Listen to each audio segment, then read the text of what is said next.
एक गांव में एक चुड़ैल का साया था जिससे उस गांव के लोगों की जिंदगी ही बदल गई। आइए देखते हैं कि गांव के लोगों के साथ क्या हुआ था। एक दिन गांव की 3 औरतें जिनका नाम श्यामा, रूपा और सपना होता है, आपस में बैठकर बातें कर रही होती हैं। अरे रूपा बहन, मैं तुम्हें क्या बताऊं, मेरी सास ने तो मेरा दिमाग खराब कर रखा है। अगर मेरा बस चले तो मैं उसकी जान ही ले लूं।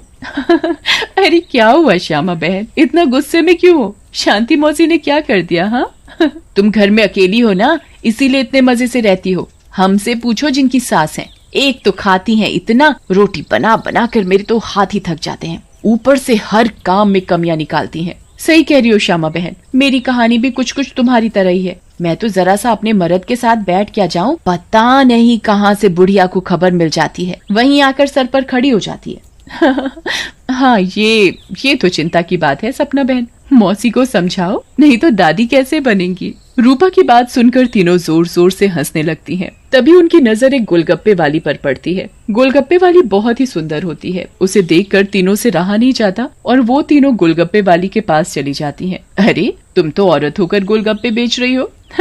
ये तो पहली बार देखा है। अरे तो बहन, इसमें बुराई क्या है, कोनो गलत काम थोड़ी ना कर रहे हैं, मेहनत कर रहे हैं। वैसे आप लोग खाओगे गोलगप्पे? बातें तो बहुत अच्छी बनाती हो, चलो देखते हैं गोलगप्पे कैसे हैं। उसके बाद श्यामा और सपना दोनों गोलगप्पे खाने लगती हैं और रूपा वहीं खड़ी हो जाती है। रूपा को ऐसे खड़े देख गोलगप्पे वाली बोलती है, अरे बहन, आप नहीं खा रही गोलगप्पे? क्या हुआ, कहीं आपको अपने फिगर खराब होने का डर लग रहा है क्या?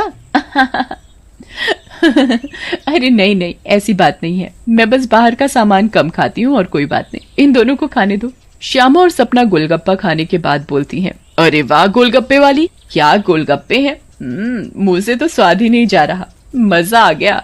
ऐसे गोलगप्पे मैंने जिंदगी में कभी नहीं खाए, तुम तो रोज आया करो, मैं तो रोज ही खाऊंगी। हाँ हाँ हाँ बहन जी, ये भी कहने की बात है, अब तो मैं रोज ही आया करूंगी, नया नया काम जो खोला है। उसके बाद वो गोलगप्पे वाली वहाँ से चली जाती है और वो तीनों औरतें भी अपने अपने घर चली जाती हैं। अगली सुबह रूपा पानी भरने के लिए कुएं पर जाती है।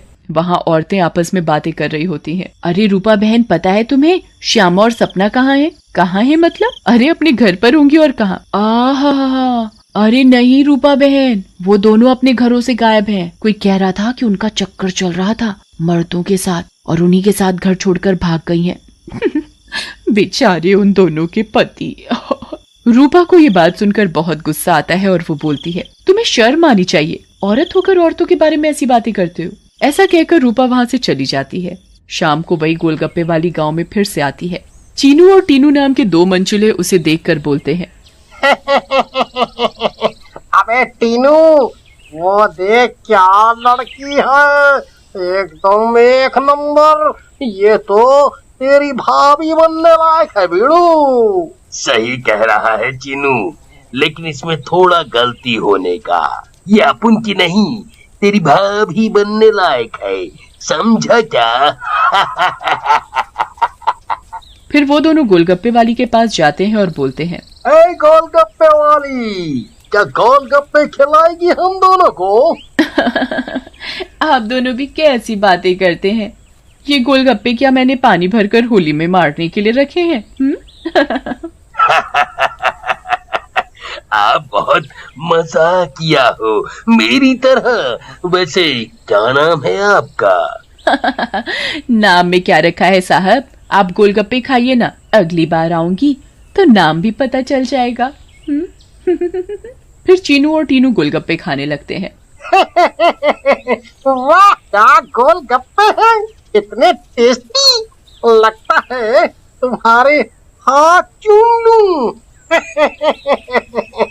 मजा आ गया, मजा। फिर टीनू और चीनू गोलगप्पे वाली के सारे गोलगप्पे खा जाते हैं। अरे आप दोनों तो बहुत सारे गोलगप्पे खा गए, कहीं आपका पेट ना खराब हो जाए। कुछ नहीं होगा हम दोनों को, हम दोनों का बॉडी एकदम स्टील के माफिक है। वैसे कल आएंगी आप यहाँ? लेकिन गोलगप्पे वाली कुछ नहीं बोलती और वहाँ से चली जाती है। रात में ज्यादा गोलगप्पे खाने की वजह से टीनू और चीनू के पेट में दर्द होता है। हाय रे, मर गया।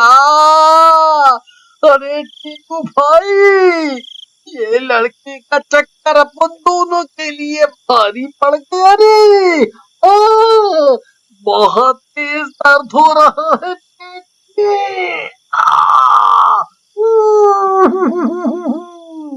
सही बोल रहा है भाई, अपन के पेट में भी बहुत गुड़गुड़ गुड़गुड़ सा हो रहा है और टॉयलेट तो कई बार होकर आया। मर गया रे, फिर से आ गई। टीनू और चीनू दर्द के मारे पेट पकड़कर बैठे होते हैं। तभी वो गोलगप्पे वाली उनके पास आ जाती है और बोलती है, क्या हुआ मेरे आशिकों, ऐसे क्यों बैठे हो, पेट में दर्द हो रहा है क्या? तुम्हें पता था क्या मिलाया है तुमने इसमें, बताओ। लेकिन तभी गोलगप्पे वाली चुड़ैल के रूप में आ जाती है। उसे ऐसे देखकर टीनू और चीनू दोनों घबरा जाते हैं और भागने लगते हैं। ये क्या हो गया अपन लोगों के साथ? हम तो परी समझ रहे थे, ये तो चुड़ैल निकली। अब हम क्या करेंगे? भागो रे भागो, अपनी जान बचाकर भागो। अब हम क्या करेंगे, करेगी तो ये चुड़ैल, अगर हम यहाँ से नहीं भाग पाए इसलिए भागो यहाँ से। लेकिन चुड़ैल उन दोनों को पकड़ लेती है और मार डालती है और वहाँ से चली जाती है।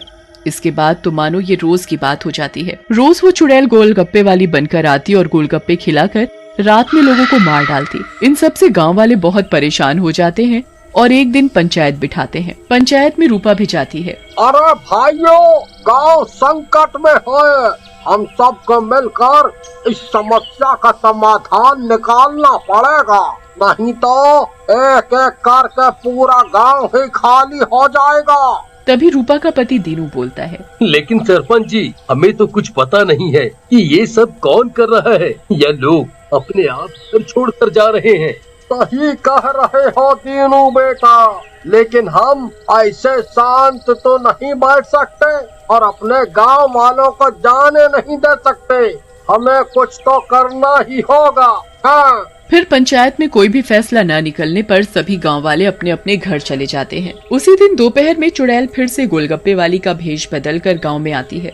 रूपा उसके पास जाती है और बोलती है, अरे गोलगप्पे वाली, जरा गोलगप्पे खिला दे, सुबह से मन खराब हो रहा है, शायद चटपटा खाने से ठीक हो जाए। लेकिन तभी उसकी नजर गोलगप्पे वाली के पैरों पर पड़ती है। गोलगप्पे वाली के पैर उल्टे होते हैं। रूपा ये देखकर समझ जाती है कि हो ना हो ये इसी का किया धरा है। रूपा सब समझने के बावजूद गोलगप्पे खाने लगती है और खाकर वहाँ से चली जाती है और दीनू के घर में जाकर सारी बात बताती है, जिसे सुनकर दीनू बोलता है, तुम पागल हो गई हो क्या रूपा? अगर उस गोलगप्पे वाली पर तुम्हें शक था तो तुमने गोलगप्पे क्यों खाए और अपनी जान जोखिम में क्यों डाली? मैंने अपनी जान जोखिम में नहीं डाली, तुमने एक बात पर ध्यान नहीं दिया। गांव में जितनी भी लाशें मिली हैं वो सिर्फ आदमियों की हैं, एक भी औरत की नहीं है। इसका मतलब ये है कि ये चुड़ैल अभी सिर्फ आदमियों को मार रही है। लेकिन रूपा, फिर भी औरतें तो गायब हो रही हैं और वो चुड़ैल निकली तो तुम उसका मुकाबला कैसे करोगी? हम औरतों में बड़ी शक्ति होती है, हम अगर अपनी पर आ जाएं तो किसी को भी अपने बस में कर लें। ये तो एक चुड़ैल है, इसे मैं देख लूंगी। तुम चिंता मत करो। फिर रूपा और दीनू अपने कमरे में सो जाते हैं। लेकिन रूपा की चिंता में दीनू को नींद नहीं आती और वो आंख बंद करके लेटा रहता है। रात में चुड़ैल उन दोनों के कमरे में आती है और रूपा को यूं आराम से सोते हुए देखकर हैरान रह जाती है। ये औरत तो वाकई बहुत निडर है, क्या मत सो रही है, लेकिन आज के बाद डरेगी। ऐसा कहकर चुड़ैल सोती हुई रूपा को उठा लेती है और जंगल की ओर चल पड़ती है। दीनू भी चुपचाप चुड़ैल का पीछा करने लगता है। चुड़ैल एक गुफा के सामने पहुंचकर रुक जाती है और गुफा को खोलती है। खुल जा सिमसिम। गुफा का दरवाजा खुल जाता है और चुड़ैल अंदर चली जाती है। दीनू भी चुपके से उनके पीछे पीछे अंदर चला जाता है। अंदर जाकर चुड़ैल रूपा को एक अंधेरे कमरे में ले जाती है और रोशनी करती है। जैसे ही वहाँ रोशनी होती है, गांव की बाकी औरतें भी रूपा को दिखाई देती हैं। श्यामा और सपना भी वहाँ होती है। अरे चुड़ैल, ये सब क्या है? गांव की औरतें, तुम ये क्या कर रही हो? लेकिन चुड़ैल कुछ नहीं बोलती। रूपा बहन, ये चुड़ैल पूर्णिमा के दिन हम सब औरतों की बलि देगी, बचा लो हमें। ये बचाएगी तुम्हें। इसकी जान तो खुद खतरे में है। तभी वहाँ दीनू आ जाता है और बोलता है, रूपा की नहीं चुड़ैल, बल्कि तू खतरे में है। दीनू सब औरतों को जलती मशाल दे देता है। चुड़ैल, तूने हमको और गांव वालों को बहुत परेशान किया है, गोलगप्पों की कसम तुझे छोड़ेंगे नहीं। ऐसा कहकर औरतें चुड़ैल के ऊपर मशाल डाल देती हैं और चुड़ैल जलने लगती है। मुझे जाने दो, छोड़ दो। लेकिन चुड़ैल थोड़ी ही देर में जलकर भस्म हो जाती है।